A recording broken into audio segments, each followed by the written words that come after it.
put on the head, and everybody lights up. The face behind America's brightest orange. He's very much more than just a mascot. He's kind of a symbol and an icon for the university. It's just a very unusual, bordering on the bizarre connection that our fans have with this mascot. Identifiable by the boots, belt, and mustache. But for the men who wear the suit, there's a weight behind the name. We are a mascot that represents somebody's legacy, and so that's always in the back of your mind. Pistol Pete was he was a U.S. Marshal, a blacksmith, he was a bounty hunter. He was quite the colorful character. Modeled after Frank Eaton, a jack of all trades and the original Oklahoma State Cowboy. This last spring, he was inducted to the National Cowboy and Western Heritage Museum Hall of Fame. And so there were like 25 of us Petes who put on our tuxedos and our orange bow ties in support of the family. Whose legacy lives on through generations of Petes. There's a great deal of love and respect and now tradition between the Petes and the Eaton family. Now those who've carried the title remember their days as Pete. The character, the person that's Pete, we all have similar traits, you know?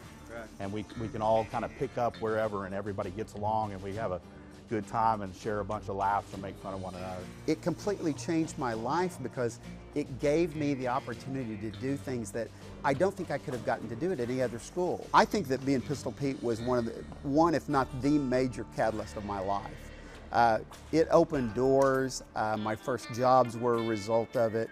My relationships are still there. Calling it a brotherhood. 1 or 2 a year for 64 years. So our oldest Petes are now in their 80s and our youngest ones are in their 20s.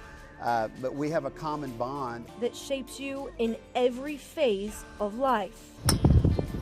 That'll work. And I think that character continues to go on throughout life, raising your family and your friends and your work. Work is the perfect word. Being Pete is no easy job. Anything in life that's worth doing isn't always going to be easy. It's definitely a huge honor and responsibility. I mean, we'll split around 700 to 750 appearances a year between the two of us. But the name and traditions aren't the only weight they carry. Yes, it's heavy. The first week you wake up every day and you're sore. I mean, your feet hurt, your back hurt, your shoulders hurt, and you kind of just don't want to get out of bed.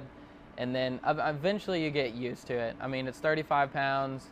And you kind of just figure out how to maneuver it the right way. And Pistol Pete alums tell us that here in Stillwater isn't the only place you'll find the campus cowboy. It's a living, breathing relationship with our fans, and it's really cool to watch. Yeah, from the start of the family to death. I mean, how many other mascots do you hear of going to do a funeral service or you know, or maybe weddings? Definitely not funeral services. From weddings and funerals to birthday parties. She said Pistol Pete's been there for her 100, 101st, 102nd, 103rd, and she said, I'll see you next year for my 104th because you're going to be there again. The memories last a lifetime, and each Pete remains confident they were the best in the business. So who was the best Pistol Pete? I was. Oh, certainly. No, he was really good. He and some of the other guys were really good.